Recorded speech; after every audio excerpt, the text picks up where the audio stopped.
Hi, my name is Kara. Welcome to Sequentially Yours, Initially Mine. This is where we go over the new releases for the week and start talking about what you might want to buy, what you might not want to. We only try to deal with number ones here if at all possible. And this week there were a ton of them. I will freely admit that I didn't get all of the number ones that were available because there were a bunch. That being said, it's been an interesting week to say the least. It's kind of a mixed bag in a lot of ways. But still, let's go over them a little bit here, one at a time. So, let's start with all the ones that were not my top pick for this week. Artemis IX. This was, first of all, writer is Dan Wickline, artist Johnny Desjardins, colorist Chris Northrup. Guys, this was so lazy. And so miserable. And first of all, the main character, apparently it's part of a series. There's an Apollo 9 that it also advertises in the back.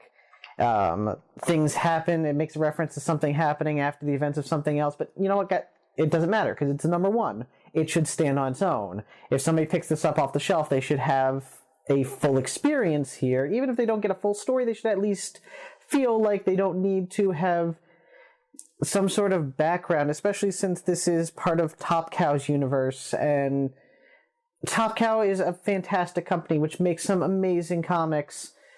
But guys, you're not Marvel and DC.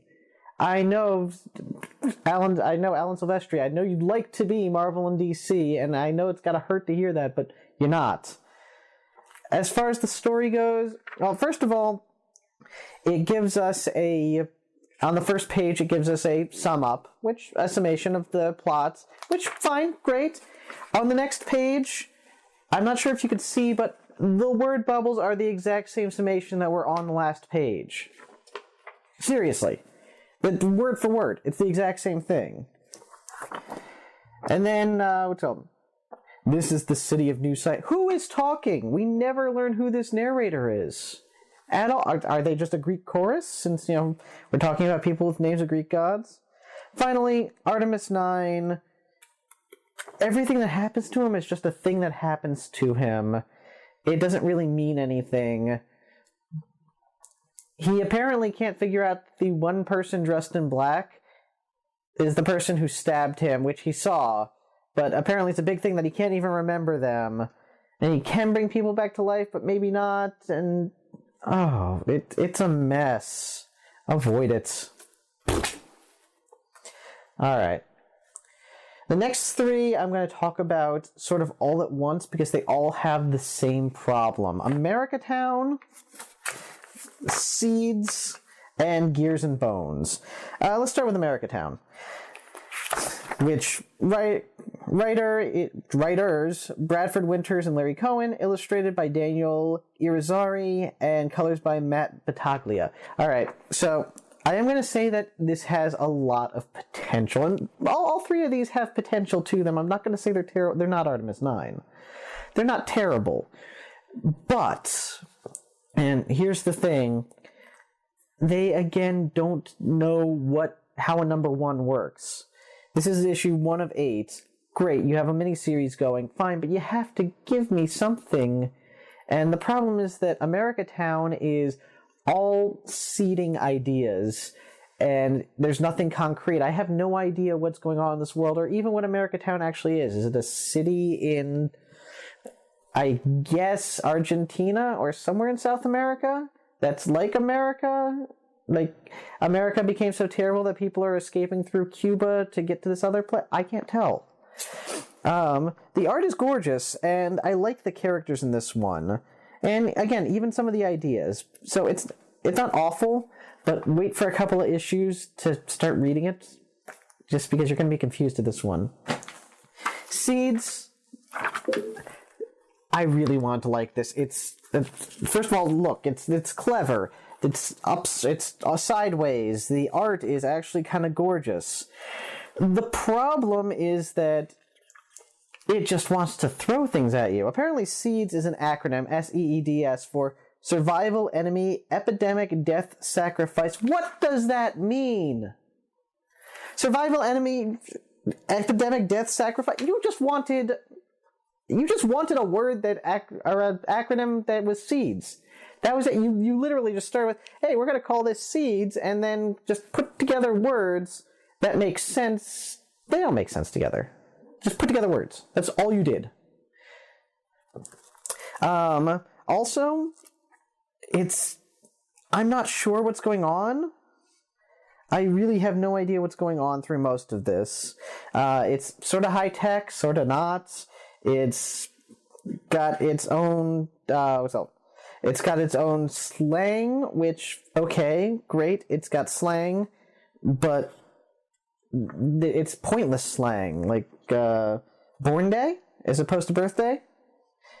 Good things are referred to as being sunny, which, okay, fine, but why?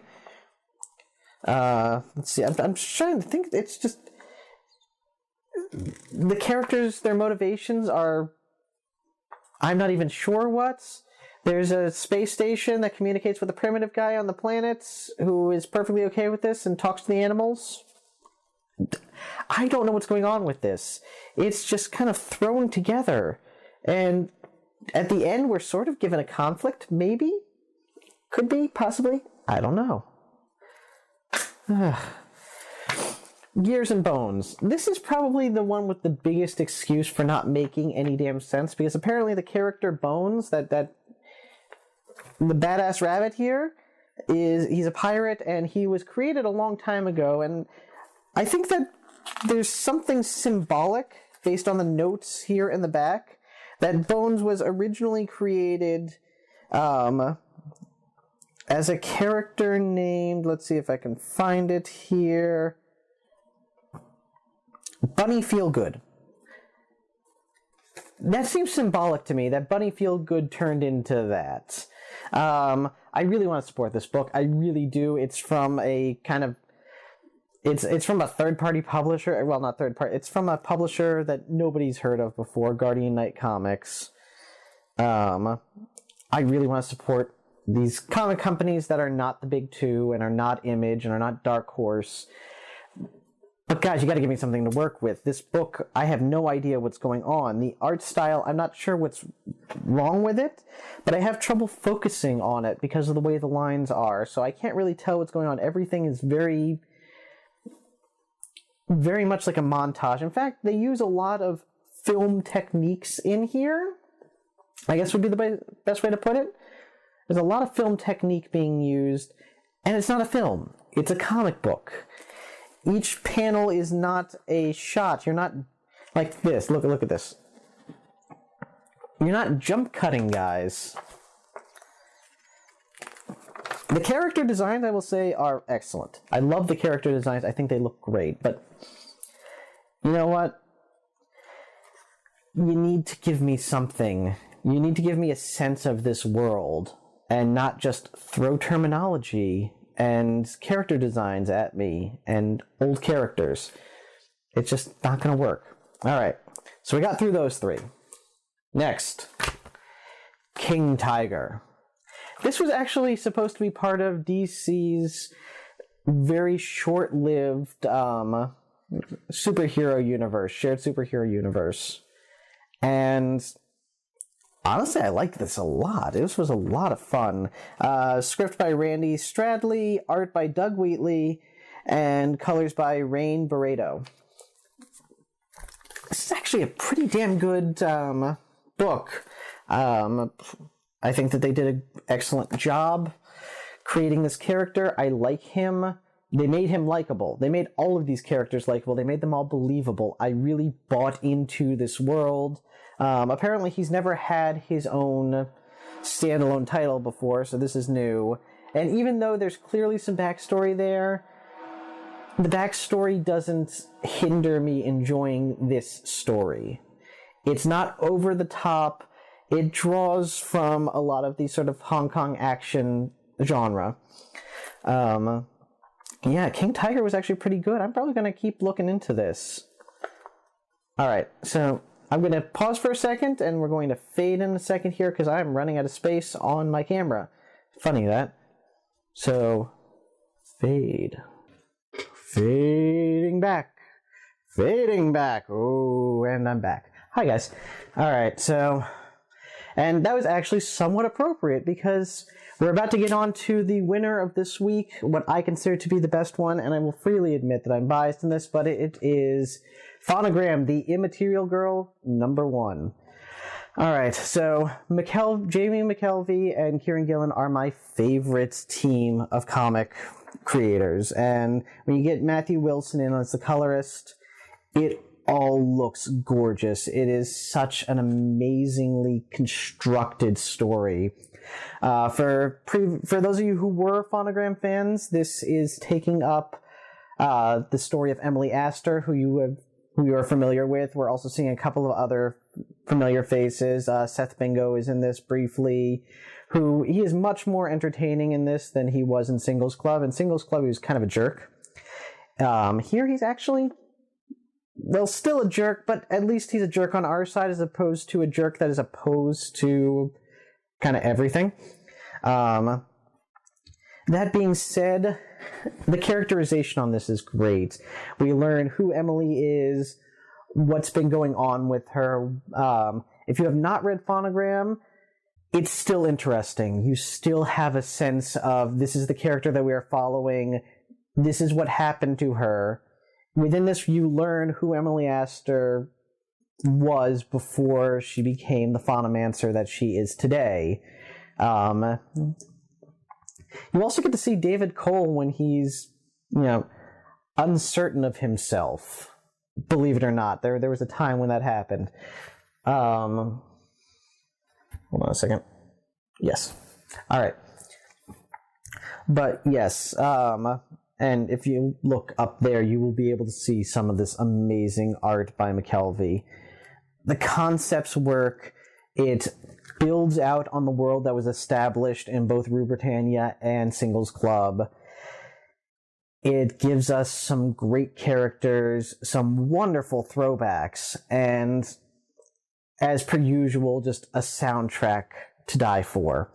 I love Wicked and Divine, which is what McKelvey and Gillen are working on together right now over at Image as well. But Wicked and the Divine, as much as I enjoy it, Fauna Gram is like coming home to me.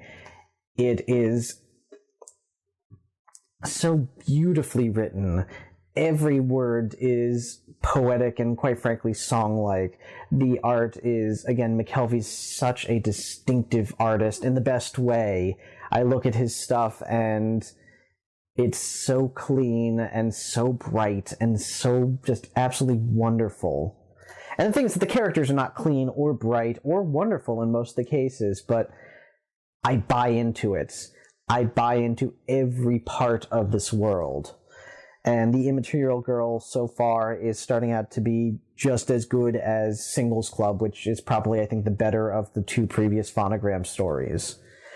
So, yeah, get in on this now while you can. Look for the trades for Fauna Gram, but if you don't read those, you will still be able to read this and still be able to enjoy it just as much as I do. And, be sure to jump on Twitter and watch McKelvey and Gillen go at each other because it is the most entertaining thing you will have in the day most days. Trust me, it's hilarious. But yes, definitely buy Immaterial Girl, buy Fauna Gram, read it, enjoy it, talk about it in the comments. I am more than happy to discuss this with you, please.